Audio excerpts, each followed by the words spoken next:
Bonjour chers frères dans le Seigneur, c'est votre frère Michel Abraham. Je viens ce matin pour vous témoigner de ce que l'Esprit m'a rendu témoignage et m'a demandé de vous dire, des paroles qu'il m'a demandé de propager. C'est pas très long, mais c'est très important.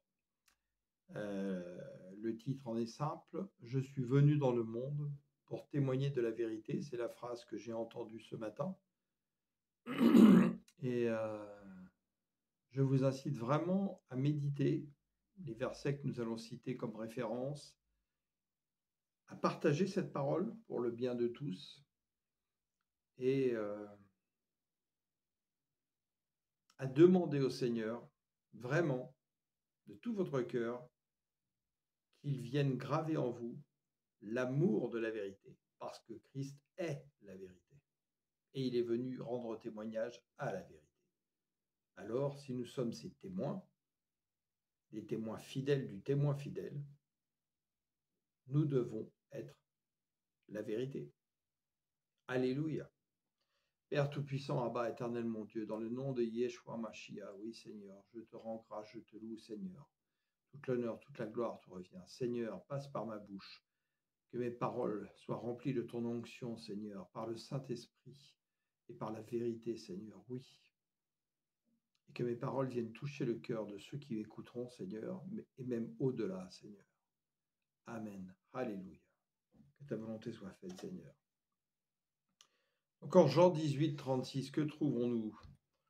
Il est devant Pilate, qui doit normalement le juger pour le condamner à la demande des Juifs, qui normalement sont le peuple qui devait servir Dieu et qui devait être témoin de la vérité.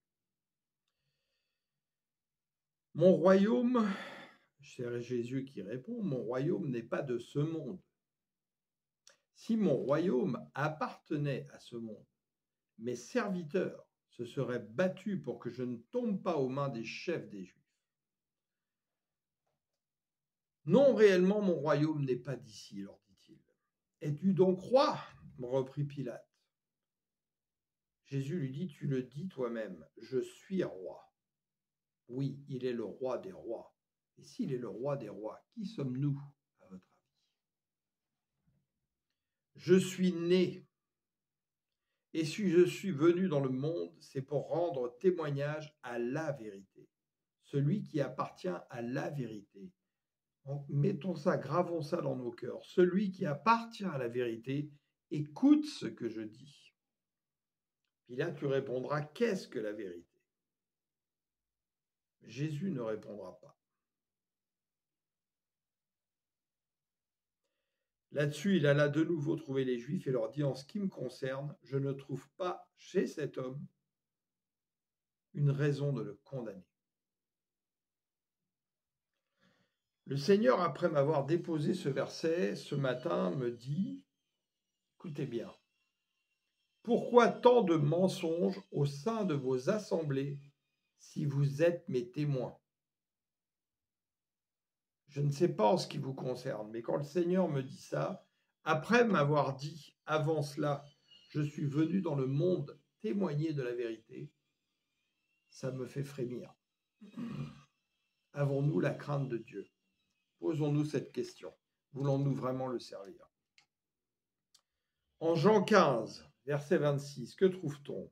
Quand le défenseur sera venu, donc le Saint-Esprit, l'Esprit Saint de Dieu, celui que je vous enverrai d'auprès du Père, l'Esprit de vérité qui vient du Père, il rendra lui-même témoignage de moi, donc de Christ, donc de la vérité.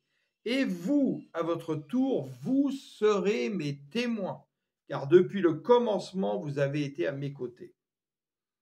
Et après que Christ soit mort et ressuscité et qu'il apparaît à ses disciples, avant de partir et d'être élevé vers le Père, que dit-il? Nous le trouvons dans Acte 1, verset 6. Comme ils étaient réunis autour de lui, ils lui demandèrent, « Seigneur, est-ce à ce moment-là que tu rendras le royaume à Israël ?» Il leur répondit, « Il ne vous appartient pas de connaître le temps et les moments que le Père a fixés de sa propre autorité, Je fais une parenthèse pour dire qu'en ce moment, sur les réseaux sociaux, on entend toutes sortes de prédicateurs qui bientôt vont nous donner le jour et l'heure à laquelle le Christ va venir. Bien, que nous enseignons, oui, d'être attentifs, parce qu'en effet, nous sentons bien que la venue du Seigneur est proche, c'est une chose. De là à partir dans des élucubrations, attention.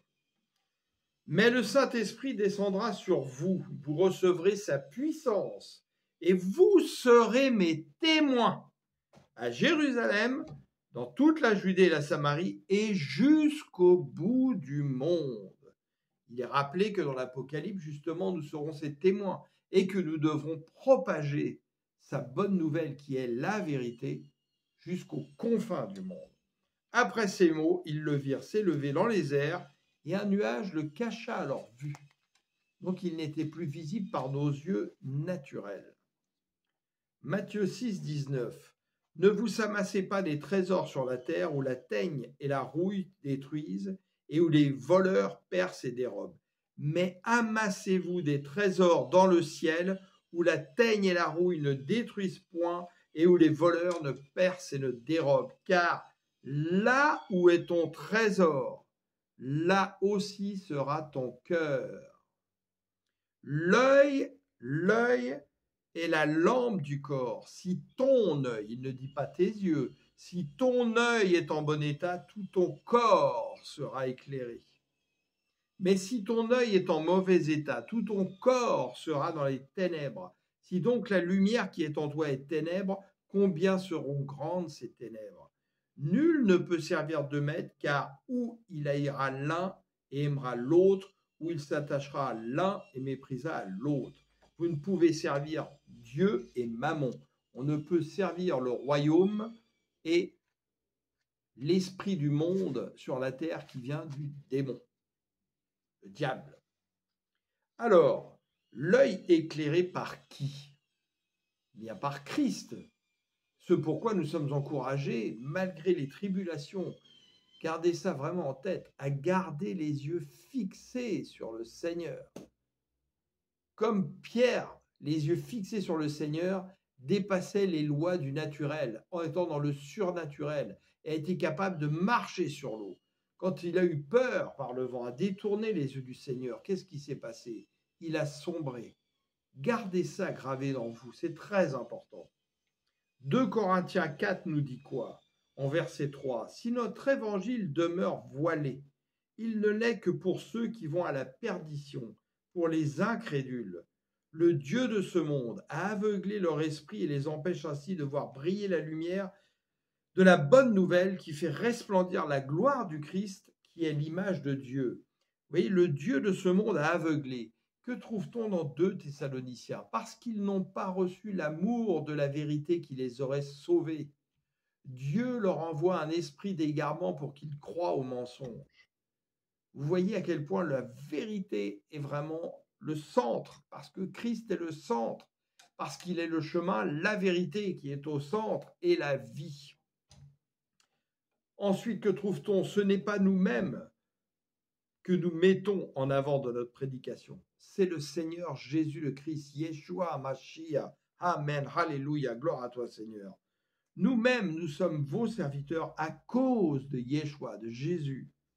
En effet, écoutez bien, parce que ça nous ramène à la Genèse 1, le commencement. Bereshit bara Elohim. En effet, le même Dieu qui un jour a dit que la lumière brille du sein des ténèbres, a lui-même brillé dans notre cœur pour y faire resplendir la connaissance de la gloire de Dieu qui rayonne du visage de Jésus le Christ. Amen, alléluia, gloire à toi Seigneur. Oh oui, sois notre lampe Seigneur. Cet œil au singulier n'est-il pas notre conscience?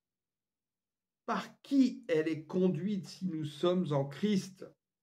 L'Esprit Saint qui demeure en nous. Relisez 1 Pierre 2. Nous sommes le temple qui habite le Saint-Esprit, le temple qui offre des sacrifices spirituels à Dieu, un temple qui n'est pas fait de main d'homme. Prenons garde aux idolâtries des bâtiments, de ceux qui vous prêchent, de toutes ces choses que nous cherchons, alors au lieu de chercher là où est notre salut. Que dit le Seigneur à ceux qui auraient dû être les enfants de Dieu et qui en veulent à sa vie et ne croient pas en lui, lui qui est la vérité et qui est venu témoigner de la vérité? Je me souviens que la première fois que le Seigneur m'a demandé de témoigner de lui et de faire un enseignement, ses propos étaient durs. Je me suis dit, waouh, est-ce que je peux prendre la parole et dire des choses comme ça? Mais je vais me faire lyncher dans l'église, c'est pas possible, quoi. Et d'ailleurs, ceux qui avaient la responsabilité de l'église n'ont pas voulu entendre ce que j'avais à dire. J'ai donc dû commencer justement à parler sur Internet.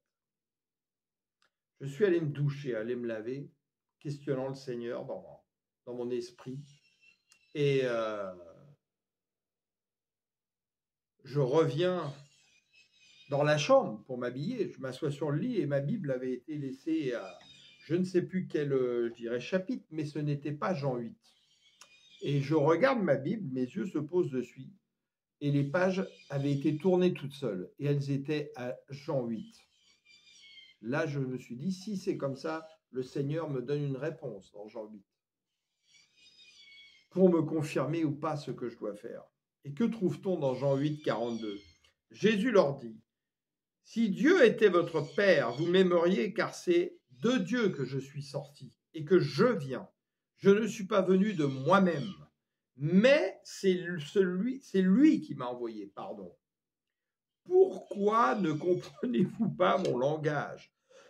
C'est la parole que le Seigneur m'a redit après, justement, je suis venu témoigner dans le monde pour témoigner de la vérité. Et pourquoi dans vos assemblées y a-t-il autant de mensonges ? Voilà la troisième phrase qu'il m'a dit. Et quelle est la réponse ? Parce que vous ne pouvez écouter ma parole. Vous avez pour père le diable et vous voulez accomplir les désirs de votre père. Il a été meurtrier dès le commencement et il ne se tient pas dans la vérité, parce qu'il n'y a pas de vérité en lui. Lorsqu'il profère le mensonge, il part de son propre fond, il est menteur et le père du mensonge. Alors, si notre père est Abraham par la foi, notre foi, nous l'avons portée en Jésus le Christ, notre Sauveur, celui qui est la justice de Dieu, l'agneau immolé depuis la fondation du monde, qui s'est offert en sacrifice pour nous tous. Nous tous, même ceux qui encore n'ont pas confessé Christ, et qui le confesseront à un moment donné. Il n'a pas fait de choix là où... Non, pour nous tous, pour tous ceux qui veulent croire en son nom, tous ceux qui vont confesser par leur bouche, dans leur cœur, pas du bout des lèvres, que notre Seigneur, Jésus le Christ, est le Seigneur, le Sauveur, celui qui est le Seigneur, Yahweh Adonai. Et si nous confessons que Christ est notre Sauveur, le Saint-Esprit nous dit quoi ? Qu'il est le chemin, la vérité et la vie, mais qu'il est la vérité. Le chemin auquel nous conduit, c'est où ? C'est la vérité. Et c'est la vérité qui donne la vie spirituelle. Comprenons en profondeur tous ces mots. Alors voilà, je vous incite vraiment à méditer cela, à le partager vraiment. Nous en avons plus que besoin dans un monde où malheureusement, la pensée du monde, l'esprit du monde, la pression du monde, qui se répand, vous le savez comme moi, dans les églises des hommes, vient pervertir la vérité, vient pervertir l'église de Jésus le Christ, celle qu'on appelle l'église de Jésus le Christ, car l'église de Jésus le Christ sera jamais pervertie. Elle restera toujours dans la vérité. Donc, vous allez avoir un combat sur la fin. Le Seigneur m'a révélé ceci, par exemple, de très important, beaucoup, je pense, en entendent la même chose aujourd'hui. Dans les lettres aux 7 églises à la fin. C'est quelque chose de temporel. C'est l'esprit qui est dans l'église, mais qui évolue dans le temps. Et vous voyez qu'à la fin, il y a 2 églises, Laodicée et Philadelphie. 2 églises qui s'opposent déjà aujourd'hui et qui vont s'opposer. L'église de Philadelphie, qui a peu de puissance sur la terre, physique par les yeux, mais qui est puissante spirituellement et qui est restée fidèle au Seigneur, qui a gardé sa parole, et qui vont être vraiment l'armée céleste qui va combattre à la fin.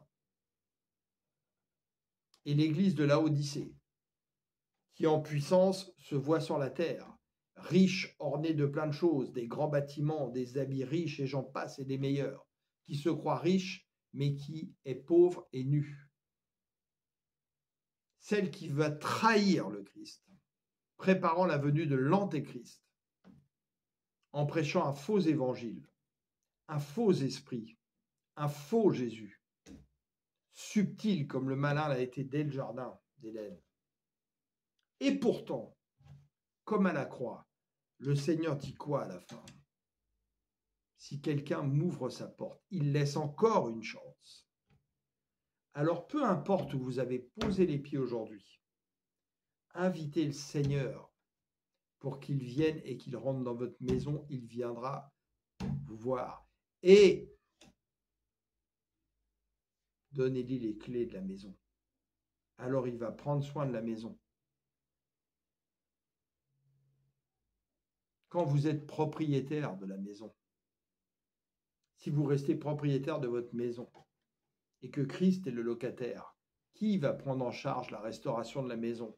Le propriétaire ou le locataire? Si vous donnez les clés de la maison à Jésus et que vous demeurez maintenant dans sa maison et que vous devenez l'usufruitier de plein droit, qui va prendre soin de la maison?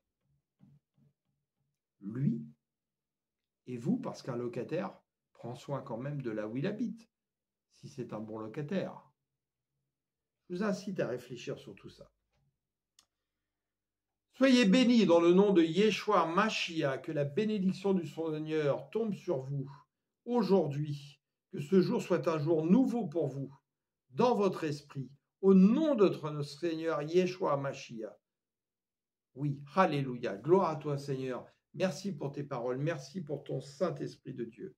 Soyez bénis au nom de notre Seigneur, oui, royalement bénis dans le nom de notre Seigneur, et que vraiment nous ayons l'amour de la vérité planté en nous, et que nous gardions toujours, en quelque condition que ce soit, les yeux tournés vers notre Seigneur, car il est la lumière qui éclaire notre œil, notre conscience par son Saint-Esprit, qui illumine notre vie.